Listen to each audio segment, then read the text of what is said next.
This is Mac OS Ken. Time's running out for Apple Watch models, another VPN app for Apple TV, and some awards for Apple TV Plus. It is Tuesday, the 19th of December, 2023. I'm Ken Ray, and this is news from Mac OS Ken, brought to you by yours truly and sponsored by Green Chef, the #1 meal kit for eating well. Go to greenchef.com/60MOK and use code 60MOK to get 60% off plus 20% off your next 2 months. This show is also supported by people like you, patrons through Patreon. Find out more and add your support at patreon.com/MacOSCan. Apple will stop selling the latest models of Apple Watch by this time next week. At least that's how it looks right now.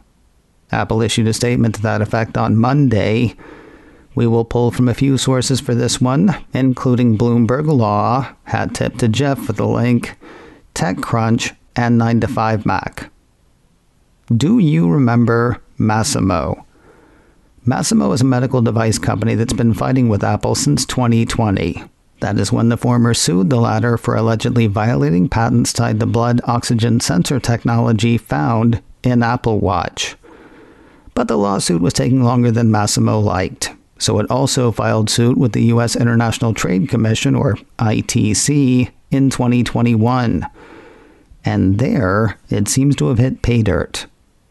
While Masimo accused Apple of violating 5 patents a total of 103 times, the ITC only found Apple guilty of violating 2 patents 5 times, but that seems to have been plenty to get the import of the latest Apple Watch models banned in the US. You know, unless somebody steps in.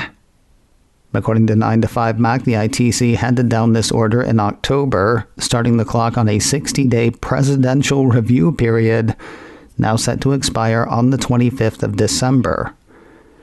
No one seems to be expecting a last-minute reprieve, though. While U.S. presidents have reversed ITC decisions in the past, the Bloomberg Law piece points out that that doesn't generally involve the president choosing one U.S. company over another U.S. company. Certainly Apple is not expecting help from the White House, hence the cessation or suspension of sales. In a statement run by TechCrunch, Apple said, while the review period will not end until the 25th of December, Apple is preemptively taking steps to comply should the ruling stand.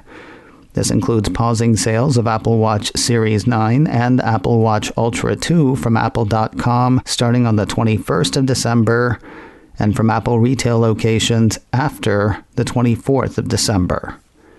The statement went on to say Apple strongly disagrees with the order and is pursuing a range of legal and technical options to ensure that Apple Watch is available to customers.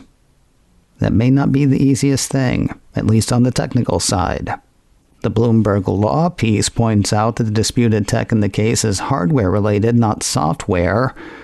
The way that site sees it, Apple probably can't quickly resolve the dispute with a software update, a tactic it has used in the past. Or maybe it can.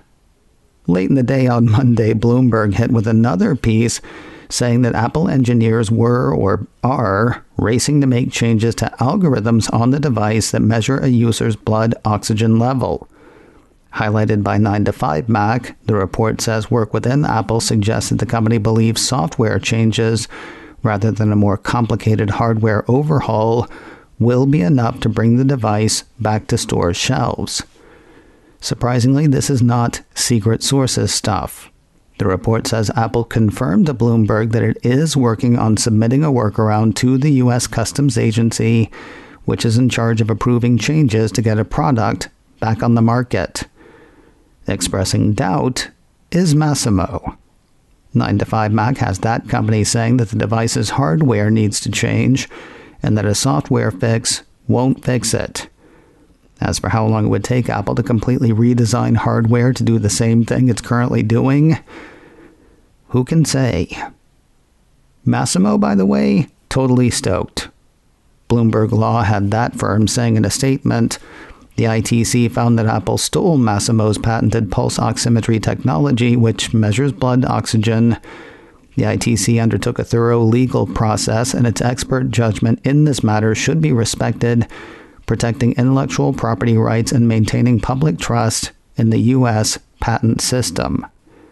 Masimo also said that the ban demonstrates that even the world's most powerful company must abide by the law. As for what's next, well, you gotta figure somebody from Cupertino is on the phone or on a plane to D.C. The presidential review has actually been handed off to U.S. Trade Representative Katherine Tai. As for stuff we can see happening, the site says Apple is appealing the ITC ruling, which it calls erroneous. Additionally, Apple is fighting fire with fire. According to TechCrunch, the company also filed a pair of suits against Masimo in October of last year, alleging its own patent infringement. The company noted at the time Masimo has wrongly attempted to use the ITC to keep a potentially life-saving product from millions of U.S. consumers while making way for their own watch that copies Apple. Citing as precedent the 1956 case, Rubber v. Clue. As for getting an Apple Watch after this week, there are options. First, a number of sites pointed to sales through Apple-authorized resellers. They should be able to sell through what they have on hand, though they will not be able to get more until the ban is lifted. Buyers looking to buy now can actually get a discount, since sales planned long before the ban are going into effect. A piece from Mac Rumors outlines a number of discounted offerings from the likes of Amazon and Best Buy. The site spotted Apple Watch Ultra 2 selling for $699, a $100 discount, with Apple Watch Series 9 sale prices starting at $329, a discount of $70. Finally, the third parties in the article are selling Apple Watch SE at a $50 discount. Worth noting, Apple Watch SE will stay on the market, as it's only the models with blood oxygen sensors affected by the ban. Regarding the future of the line, Apple said in its statement that it will continue to take all measures to return Apple Watch Series 9 and Apple Watch Ultra 2 to customers in the U.S. as soon as possible. The company says it will offer more information on the 25th of December, when the review period ends. Not a big day, nobody's doing much. Should get lots of attention. More news in a moment, but first a word from today's sponsor, Green Chef, the #1 meal kit for eating well.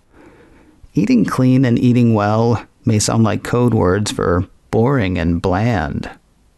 Not so with Green Chef. Choose from over 80 options that change every week from a range of offerings like Quick and Easy, Calorie Smart, and my favorite, Mediterranean. The meals I've made with Green Chef have been great, thanks to their easy-to-follow recipes, pre-proportioned ingredients, and amazing flavor combinations. Maybe you're trying to maintain good eating habits through the holidays, or maybe you're turning over a new leaf headed into the new year. Either one is easy with their chef-crafted, nutritionist-approved recipes featuring fresh ingredients with nothing artificial. And did I mention the great tastes? Green Chef is now owned by HelloFresh, so you know they know quality and convenience. It's time for you to get to know Green Chef. Go to greenchef.com/60MOK and use code 60MOK to get 60% off plus 20% off your next 2 months. That's greenchef.com/60MOK and use code 60MOK to get 60% off plus 20% off your next 2 months. Feel your best this season with Green Chef. Get 60% off plus 20% off your next 2 months with code 60MOK at greenchef.com/60MOK. If you're thinking of hitting an Apple store for some last-minute holiday shopping, there is reason to hit the App Store first. 9 to 5 Mac says tech journalist and Apple retail aficionado Michael Stieber has updated his app, Facades. According to the piece, the comprehensive and definitive Apple Retail Field Guide now features a timeline view with grand opening details and store opening gifts, custom lists, visit receipts, search filters, and more. Facades is a free application. The updated version is available now in the App Store. Load another VPN onto your Apple TV. A couple of weeks ago, I told you that ExpressVPN had landed an app in the App Store for Apple's digital living room device. Now a piece from Apple Insider says, same goes for NordVPN. Apple added support for VPN apps with the arrival of tvOS 17, hence the sudden influx, if one can call two an influx. Before that, VPNs had to be installed on a user's router to work for the streaming device. Explaining why somebody might want to use a VPN, Apple Insider says a VPN conceals a person's IP address and directs internet traffic through a virtual private network server, shielding their online activity from potential risks. Moreover, it ensures that a person's online behavior, habits, and IP address remain confidential and hidden from anyone who might try to pry. There are also more visible reasons tied to TV. For example, if you're traveling abroad and want to watch something from home, you can set the VPN to your home country and watch as you would from your humble. Conversely, if you're subscribed to a service that has different offerings in different regions, you can set your VPN for that region and watch as if you were there. And now, you have options in the App Store for Apple TV. And finally today, Apple's Kids and Family programming has raked in some awards. Apple Insider says Apple TV Plus nabbed 5 trophies at the 2nd Annual Children's and Family Emmy Awards.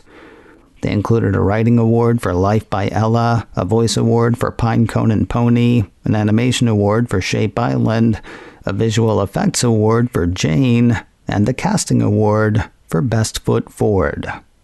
According to Apple Insider, Apple TV Plus has been nominated for 1,730 awards since its launch roughly 4 years ago. With the latest Emmys haul, it has taken home 420 trophies. macOS Ken, brought to you by me and sponsored by Green Chef. Go to greenchef.com/60MOK and use code 60MOK to get 60% off plus 20% off your next 2 months. This show is also supported by people like you, patrons through Patreon. Find out more and add your support at patreon.com/macOSCan. Advertising handled by Backbeat Media, online at backbeatmedia.com. You can reach me a couple of ways. Info at macoscan.com or call 716-780-4080. Until next time, that is news from macOS Ken. I'm Ken Ray.